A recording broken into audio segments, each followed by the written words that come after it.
Alright, things are going pretty well. I've just been tuning the crap out of this printer and playing around with Marlin firmware and tuning that around and trying to get that into good shape.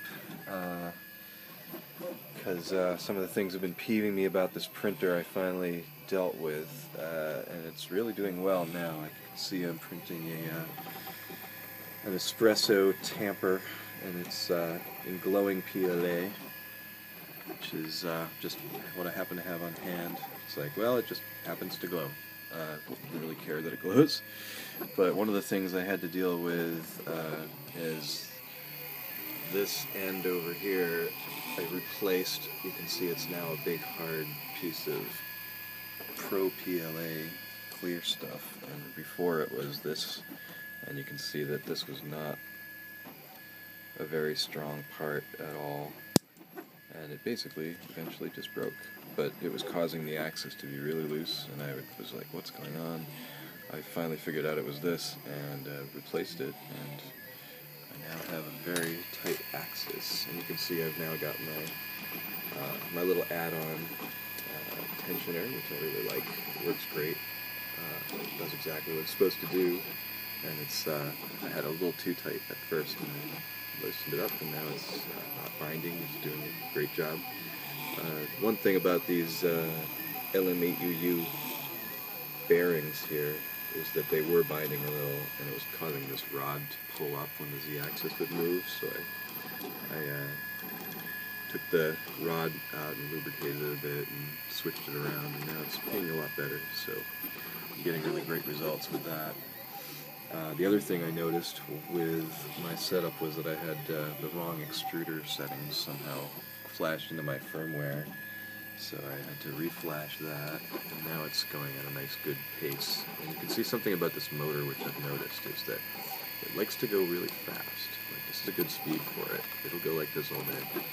And but if I try to run it slower, especially like about half speed, it'll start to skip sometimes. And I think it's partly because hey buddy, partly because the filament is binding, and partly because I think it's just the motor itself just has less torque at lower speeds. So I decided to try running it faster more of the time, and now it seems to be a lot happier. It loves pushing filament through this nozzle, and it seems to have removed any clogs I had. Are gone.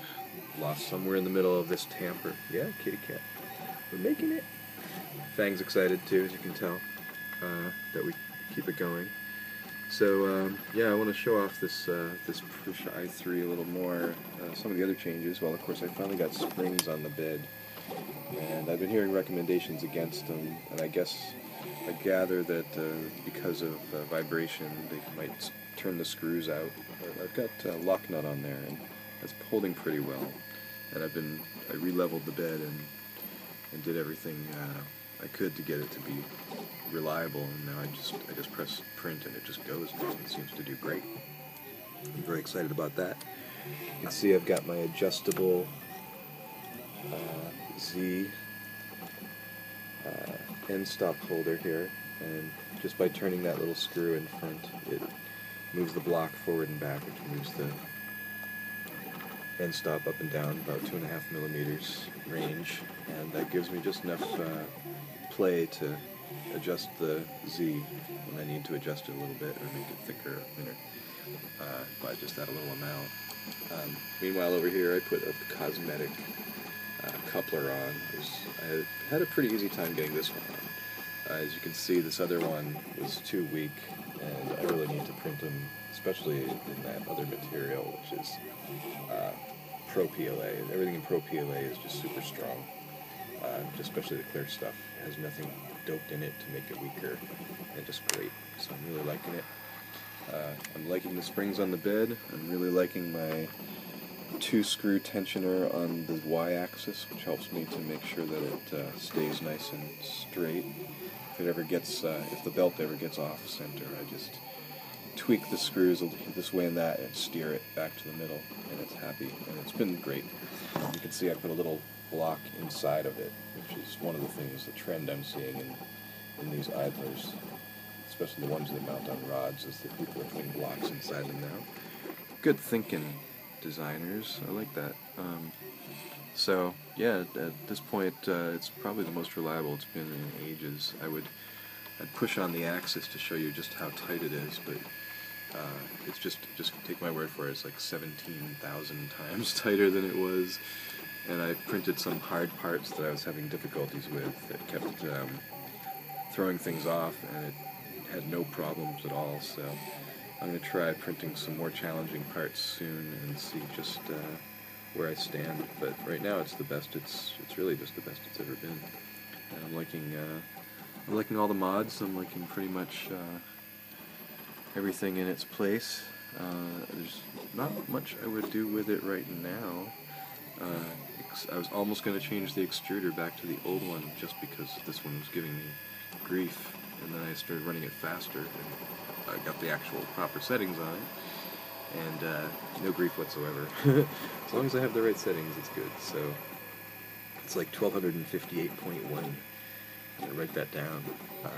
It's E-steps, extruder steps. This motor goes 1258.1 extruder steps per like millimeter or something. It's ridiculous how many it goes, whereas the other one, my old extruder, which is around here somewhere, that one goes at something like 650 or something.